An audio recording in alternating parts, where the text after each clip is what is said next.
Operation સિંદૂર અંતર્ગત ભારતીય સૈન્યના સન્માનમાં સંખેડા નગરમાં તિરંગા રેલીનું આયોજન કરવામાં આવ્યું હતું। પહેલગામ પર થયેલા હુમલામાં નિર્દોષ લોકો મોતને ભેટ્યા હતા। ભારતે જવાબી કાર્યવાહીમાં આતંકવાદી સેન્ટરો પર આકાશી કાર્યવાહી કરી તેમના સેન્ટરોને તબાહ કરી દીધા હતા। ભારતીય સેનાએ જડબાતોડ જવાબ આપ્યો હતો। જવાનોનો જોશ અને જુસ્સો વધારવા દેશભરમાં તિરંગા યાત્રાનું આયોજન કરવામાં આવી રહ્યું છે। હાથમાં તિરંગા લઈ દેશભક્તિના ગીતો સાથે કાઢવામાં આવેલી રેલી સંખેડા ચોકડીથી તિરંગા યાત્રા શરૂ કરવામાં આવી હતી। હાથમાં તિરંગા લઈ ખૂબ મોટી સંખ્યામાં સંખેડાના નગરજનો જોડાયા હતા। સંખેડા 4 રસ્તાથી ચોરા બસ સ્ટેન્ડ ખાતે તિરંગા યાત્રા પહોંચી હતી, જ્યાં રાષ્ટ્રગાન સાથે આ તિરંગા યાત્રાનું સમાપન કરવામાં આવ્યું હતું।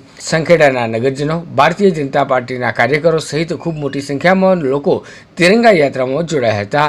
આ તિરંગા યાત્રામાં સંખેડાના ધારાસભ્ય અભયસિંહભાઈ તડવી, જિલ્લા પંચાયતના પ્રમુખ મલકાબેન પટેલ, પૂર્વ તાલુકાના પ્રમુખ સંજયભાઈ દેસાઈ, તાલુકા પંચાયતના પ્રમુખ દીપિકાબેન તડવી, સંખેડા ગ્રામ પંચાયતના સરપંચ નીતિનભાઈ શાહ સહિત રાજેશભાઈ પટેલ, જીતુભાઈ માછી, સંખેડાના પીએસઆઈ સહિત નગરજનો આ તિરંગા યાત્રામાં જોડાયા હતા। ભારતીય સેના દ્વારા કરવામાં આવેલી જવાબી કાર્યવાહી અને સેનાના જવાનોને વધાવવા માટે આ તિરંગા યાત્રાનું આયોજન કરવામાં આવ્યું હતું।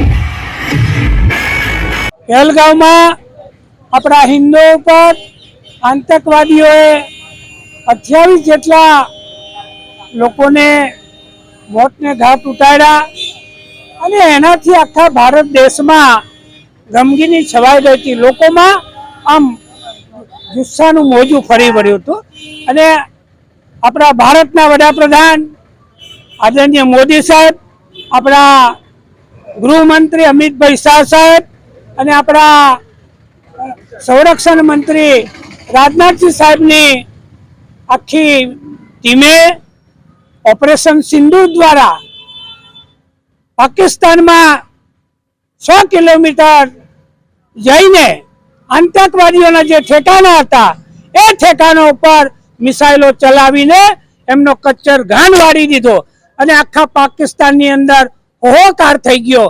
અને ત્યારે આપણા ભારત દેશના જવાનોને આપણે ખૂબ એને બળ આપીએ છીએ।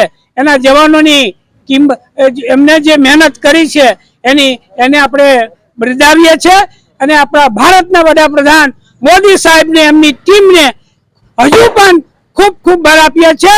ભારતની રક્ષા કાજે, ભારત માતાની રક્ષા કાજે આ સૈનિકો આખી બોર્ડરો ઉપર ખડે પગે જે સેવા કરી રહ્યા છે એને પણ આપણે સલામ કરીએ છીએ।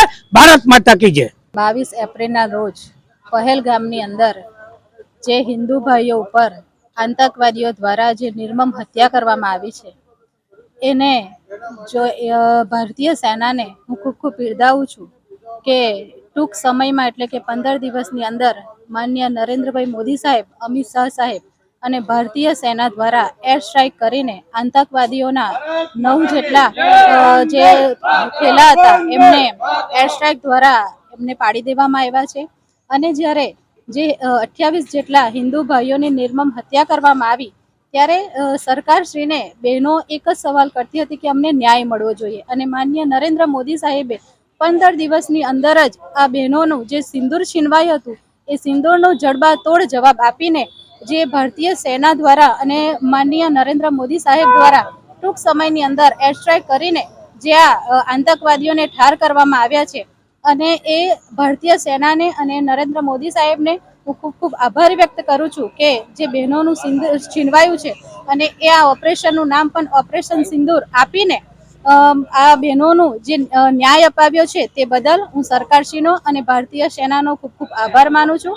અને આજરોજ સંખેડા મુકામે આ તિરંગા યાત્રા કાઢવામાં આવી છે। આ તિરંગા યાત્રા જે ભારતીય સેના જે સરહદો ઉપર આપણા હિન્દુઓ માટે જે લડી રહી છે અને એમને બિરદાવવા માટે અને એમને હોંસલો પૂરો પાડવા માટે તમામ જિલ્લાઓમાં અને આજે સંખેડા ખાતે પણ ખૂબ મોટી સંખ્યામાં તિરંગા યાત્રા કાઢવામાં આવી છે।